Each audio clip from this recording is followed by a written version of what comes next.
My goal today is to keep it below 10 minutes. What we're talking about today is the Bible we hold in our hand. Is it what was originally written, or has it been changed to the point, like the skeptics will claim, it's been changed and corrupted so much we cannot really know what was originally written? Generally, when they make this claim, it is targeted at the New Testament. They'll say that Jesus is not really God, just the scribes added stuff in and made him God, and it's just... Hello? So most of the time looking at the New Testament. But we're going to take a minute, just a quick minute, and look at the Old Testament. Before 1947, the earliest manuscripts of the Old Testament that we had dated to about 900 AD. Then in 1947, there was a discovery made, and there was excavations and more discoveries over the next few years, and what we know as the Dead Sea Scrolls was discovered. These Dead Sea Scrolls predated what we already had by 1,000 years. In these scrolls, there was portions of every Old Testament book, with the exception of the book of Esther, and a complete book, a complete scroll of the scroll of Isaiah. In the Isaiah scroll, there are 29 kings named, 10 countries, and there are 195 consonants in those names. When they were compared with what we already had, there was just 3 consonants that were different. And the Isaiah scroll dated to 125 BC. So that shows us that with the Old Testament, it was handed down accurately, and we could trust that. So looking at the New Testament, which is what I want to focus more on today, one of the arguments you will hear is the New Testament, it was just handed down like the game of telephone. And you know, we've all played the game of telephone. I whispered to Pastor Brian, I love to fly jet airplanes. He turns and whispers it, and it goes all the way around the room. By the time it gets to Karen up here, she hears, I love to eat at Raising Cane's, the chicken place up on 18.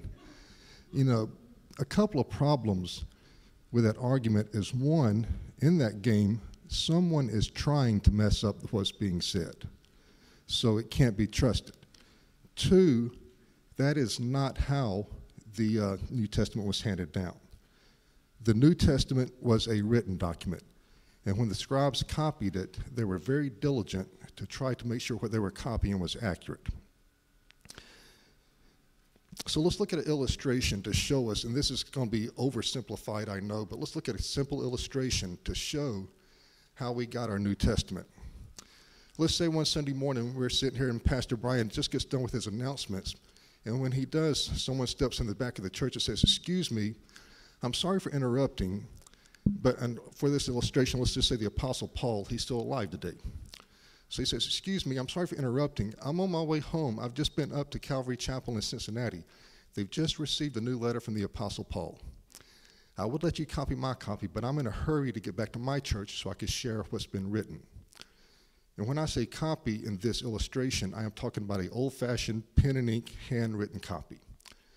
So he leaves, and on his way back to Bowling Green, he stops by LaGrange, Louisville, those churches, maybe even a few Baptist churches, and says, hey, there's a new letter from the Apostle Paul out. Just want to let you know if you want to go make a copy.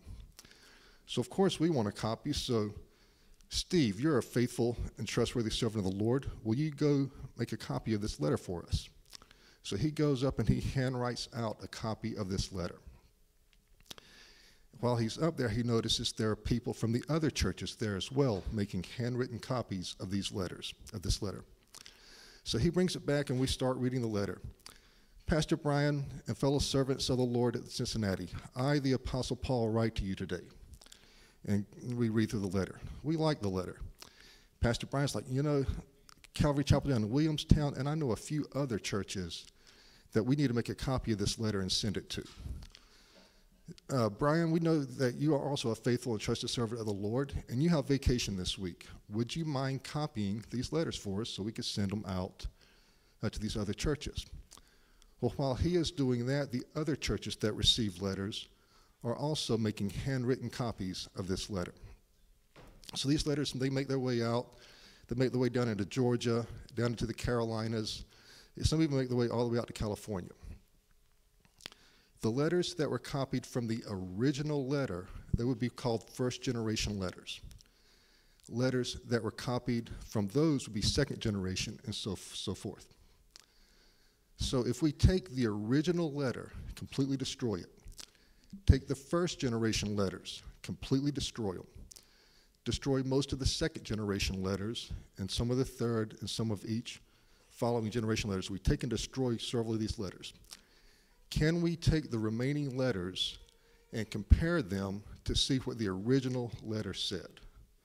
Absolutely, we can. And that's what we have with the New Testament. We have copies of letters that we could compare to determine what the original said. How many copies do we have? We have approximately 5,800 handwritten Greek New Testament manuscripts. They range in size from not even as big as this piece of paper, but that one piece is a very important manuscript, to complete books, and they average in length 450 pages long. So for this illustration, or what about all the changes in these documents? Well, for this illustration, let's say Pastor Brian Hill, he spells his name B-R-I-A-N. Let's say Brian Smedegard spells his name B-R-Y-A-N. When he copies the letters, what is he very likely to do when he sees Brian? B-R-Y-A-N, because that's what he's used to writing. He has just unintentionally changed the manuscript, but it is a change. So when two manuscripts vary from each other in as little as spelling or anything, that is called a variant. It could be word order change, Cincinnati Calvary Chapel versus Calvary Chapel of Cincinnati. That would be a variant.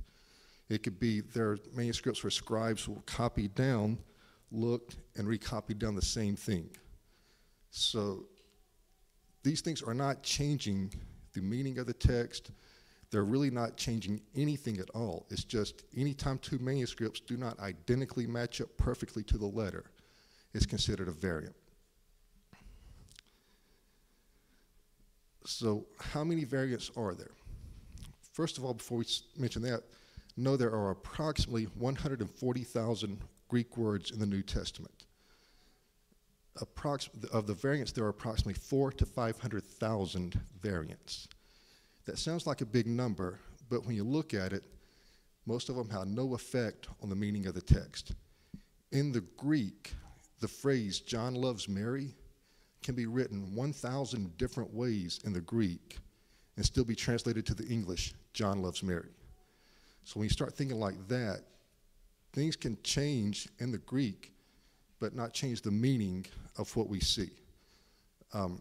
Over 99.8% of these variants are like, what Brian, B-R-Y-A-N versus B-R-I-A-N. Doesn't matter that Brian Smedegard wrote Brian instead of writing Brian. Also, like with the letters, if anyone tried to intentionally change it drastically, it would jump out to show you that, hey, this has been changed. These manuscripts of the New Testament, these scholars, they study so greatly that they can determine there's one manuscript that they've determined the scribe copied the whole New Testament. He copied it 2 letters at a time. There was one manuscript the scribe copied up to 9 words at a time.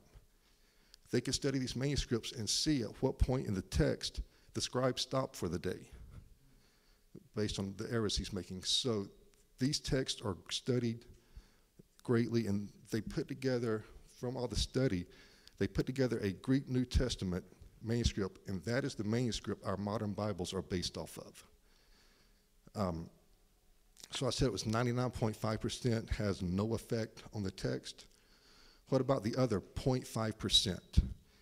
There are a few places where the scribes do not know what was originally written, and most of them even don't have any effect on the text.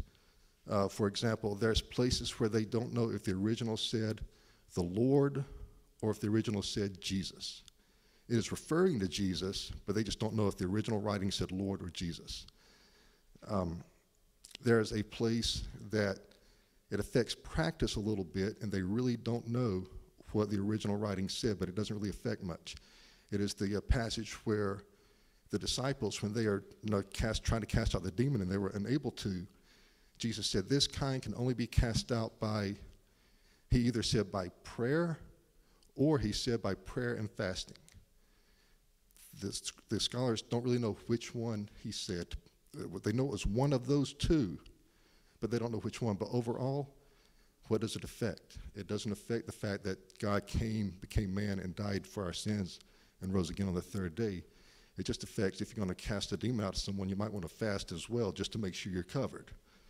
But it has really no effect on, how we practice Christianity today.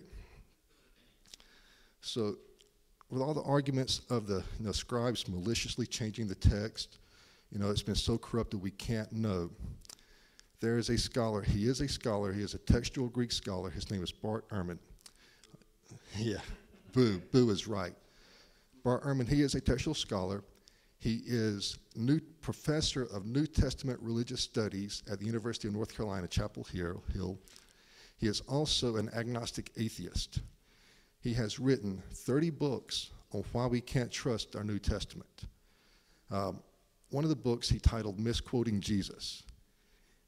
In the paperback edition of this book, they added an appendix. And he was asked by his editors. Now remember, this is a guy that's written 30 books on that we can't trust this New Testament of the Bible. Asked by his editors, what essential Christian doctrines are affected by these 400,000 to 500,000 variants that are in there? His response, not one essential Christian doctrine is changed or affected by the 400,000 to 500,000 variants. And I'm thinking, so what was the purpose of your book? So all that to say, yes, there are a few places that we don't know what the exact original said, whether it's Jesus or Lord, whether you got to pray and fast or just pray. That being said, we can trust our Bible, Old Testament and New Testament, without a doubt. So that basically sums up what I have to say today. If you have any questions, just ask me after church or anything. We hope to have some videos online later, hopefully later this week, that will go deeper into this. Or if you want to go really deep, I could give you some other stuff to look at. But hope this has encouraged you that we can, without doubt, trust what we are holding in our hand.